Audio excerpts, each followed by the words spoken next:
మన గౌరవ ముఖ్యమంత్రి వర్యులు మాన్యశ్రీ శ్రీ నారా చంద్రబాబు నాయుడు గారు ఏ రకంగా అయితే ముస్లిం సమాజంపై ఆయనకు ఉన్నటువంటి చిత్తశుద్ధి, అదేవిధంగా ముస్లిం సమాజం ఆయనపై ఉన్నటువంటి నమ్మకం ఏదైతే ఉందో ఆ నమ్మకాన్ని ఎక్కడ కూడాను ఒమ్ము కానికుండా కాన్ఫరెన్స్ కాల్ అనేది తీసుకొని అందరితో కూడాను ఆయన మాట్లాడడం జరిగింది.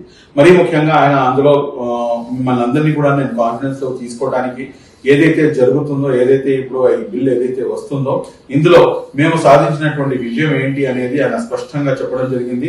వక్ఫ్ బై యూజర్ మరియు అదేవిధంగా ఇంకా 3 అంశాలని ఏ రకంగా అయితే ఆయన చెప్పారో ఆ అంశాలన్నింటినీ నిన్నటి నుంచి మీడియాలో మొత్తం కూడా సర్క్యులేట్ అవుతున్నాయి.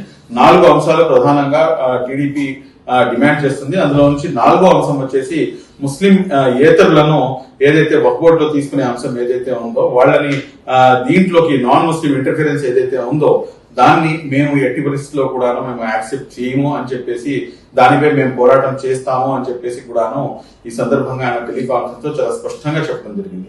ఒకవేళ కాంట్ బట్ సిచ్యువేషన్ లో కనుక ఒకవేళ ఇఫ్స్ అండ్ బట్స్ అనేది ఆల్వేస్ విల్ బి దేర్, ఒకవేళ అలాంటి సిచ్యువేషన్ కనుక ఏర్పడితే కనుక అట్లీస్ట్ మన రాష్ట్రం వరకైనా కానీ ఎక్కడ ఎటువంటి ఇబ్బంది రాకుండా చూసుకునేటటువంటి బాధ్యత నాది అని చెప్పేసి టెలికాన్ఫరెన్స్ ద్వారా ఆయన నాయకులందరికీ కూడాను ఒక మనోధైర్యాన్ని, ఒక కంప్లీట్ గా ఒక మెసేజ్ అనేది ఏదైతే తెలుగుదేశం పార్టీ సుప్రీమో నారా చంద్రబాబు నాయుడు గారు, అదేవిధంగా నారా లోకేష్ గారు ఏదైతే చిత్తశుద్ధి ముస్లిం సమాజంపై ఉందో ఆ చిత్తశుద్ధిని నిరూపించుకుంటూ ఒక వీడియో ఒక కాల్ కాన్ఫరెన్స్ అనేది తీసుకొని మాట్లాడడం జరిగింది.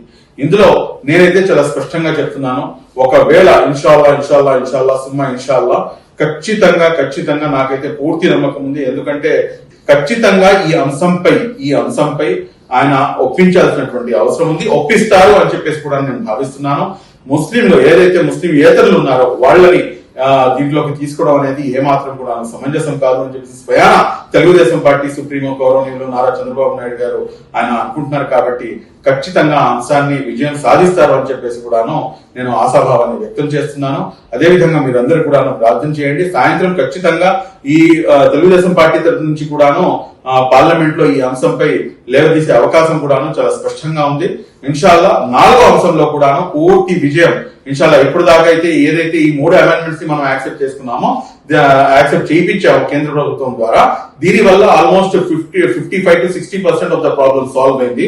ఇన్షాల్లా ఈ ఏదైతే నాన్ ముస్లిం ఇంటర్ఫిరెన్స్ అంశం ఉందో ఈ అంశాన్ని కనుక మనం కన్ఫర్మ్ చేసుకోగలిగితే ఇన్షాల్లా 100% ఏదైతే ఇష్యూస్ ఉన్నాయో ఆ ఇష్యూస్ కి, మేజర్ ఇష్యూస్ అన్నింటినీ కూడాను అడ్రస్ చేసిన విధంగా అవుతుంది. దాని తర్వాత ఇన్షాల్లా ఎటువంటి ఇబ్బంది ఉండకపోవచ్చు అని చెప్పేసి నేను ఆశాభావాన్ని వ్యక్తం చేస్తున్నాను. Thank you very much. జై హింద్. అస్సలాము అలైకుం వరహమతుల్లాహి వబరకాతుహు.